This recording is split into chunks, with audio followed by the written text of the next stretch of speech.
ہمارے نبی کی ایک بیٹی ہیں، سب سے بڑی بیٹی حضرت زینب رضی اللہ عنہا۔ یہ کس کی بیٹی ہیں؟ یہ کسی 4 مہینے والے کی بیٹی نہیں ہے، یہ کسی مفتی صاحب کی بیٹی نہیں ہے، یہ کسی شورا والے کی بیٹی نہیں ہے، یہ کسی شیخ الحدیث کی بیٹی نہیں ہے۔ اللہ اکبر! یہ نبیوں کے سردار کی بیٹی ہیں، یہ نبیوں کے جگہ نہیں ہے نا، کہاں ڈال رہے ہیں؟ یہ نبیوں کے سردار کی بیٹی ہیں، خاتم الانبیاء کی بیٹی ہیں۔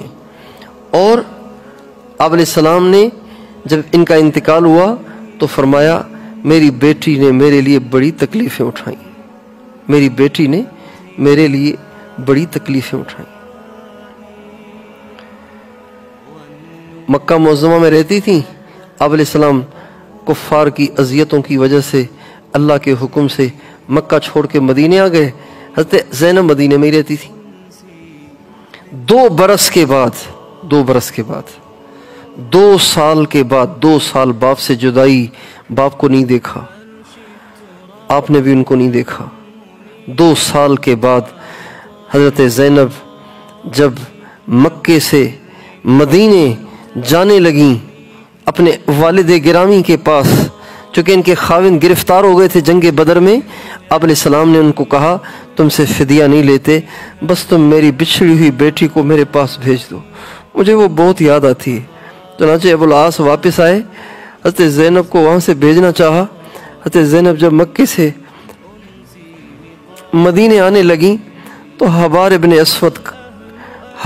اسود نے ایک برچھا حضرت زینب کی اونٹنی کو مارا، جس سے اونٹنی نے چھلانگ ماری۔ حضرت زینب پلٹ کے اونٹ پر سے نیچے گر گئیں۔ اس وقت ان کے پیٹ میں حمل تھا، 1 سال تک زخمی رہیں۔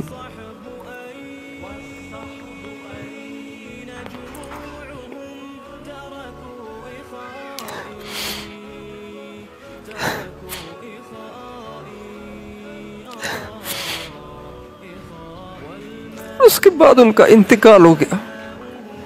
1 سال اس زخم میں تڑپتی رہیں، پھر انتقال ہو گیا۔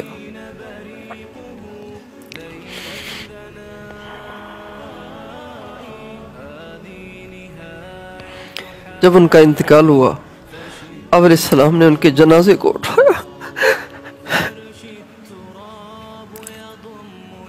بیٹی کا جنازہ اٹھانا آسان نہیں ہوتا،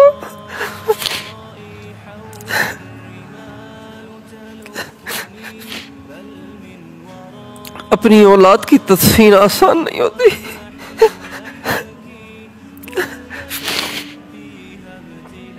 اولاد کی تدفین آسان نہیں ہوتی، بڑا کٹھن مرحلہ ہوتا ہے، بڑی کٹھن آزمائش ہوتی ہے۔ آپ علیہ السلام نے حضرت زینب کو اپنے ہاتھوں سے قبر میں اتارا اور آپ وہاں بیٹھے رہے، کافی دیر بیٹھے رہے۔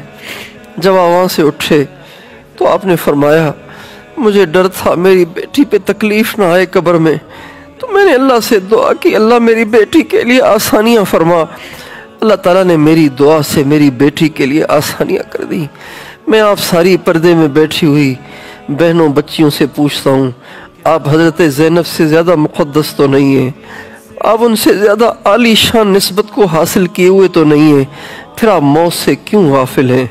پھر آپ قبر کے اندھیرے سے کیوں غافل ہیں؟ پھر آپ آخرت کے مرحلوں سے کیوں غافل ہیں؟ پھر آپ کا دل دنیا میں کیوں لگتا ہے؟ آپ کو آخرت کی فکر کیوں نہیں ہے؟ جبکہ حضرت زینب کے لیے بھی حضور اکرم صلی اللہ علیہ وسلم کو دعا کرنی پڑی۔ ایک اور واقعہ سناتا ہوں۔ آپ علیہ السلام جن کی گود میں پلے، ان کا نام حضرت فاطمہ بنت اسد تھا، اور یہ حضرت علی کی والدہ تھیں، جو کہ ہمارے نبی کی پرورش بچپن میں حضرت ابو طالب نے کی تھی۔ تو ان کی اہلیہ کا نام فاطمہ بنت اسد ہے۔ حضرت علی کی والدہ محترمہ مسلمان ہو گئی تھیں، فاطمہ بنت اسد۔ مدینے کے قیام کے دوران حضرت فاطمہ بنت اسد کا انتقال ہو گیا۔ جب ان کا انتقال ہوا نا تو آپ نے ان کی قبر کھدوائی جنت البقیع میں، اور قبر کھدوا کے آپ خود اس قبر میں لیٹ گئے۔ سرکار دو عالم وجہ کائنات محمد مصطفیٰ، میری ماں، میرا باپ، میرا سب کچھ ان پہ قربان ہو، خود قبر میں لیٹ گئے، خود قبر میں لیٹ گئے۔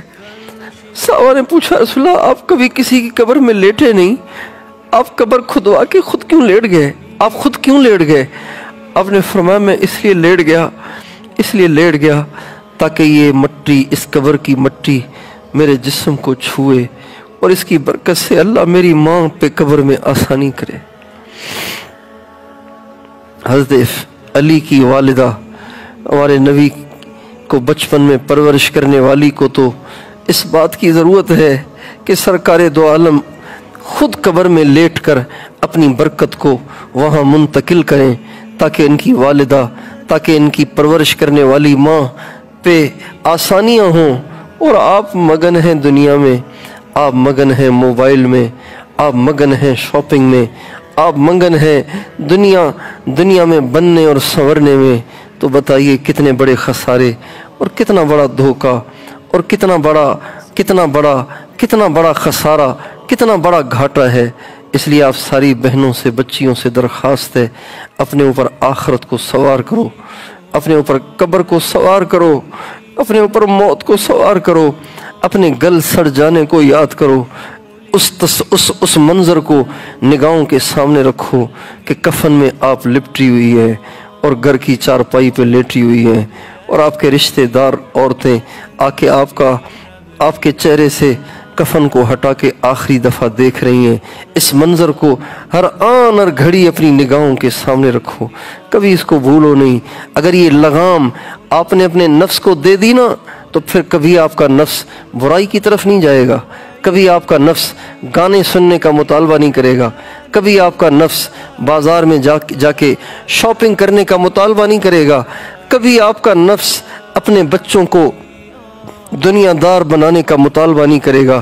ہمیشہ پھر آپ کو اللہ کی یاد رہے گی، دین پہ چلنا آپ کے لیے آسان رہے گا، اور اپنے گھروں میں دین کا ماحول بنانا آپ کے لیے آسان ہوگا۔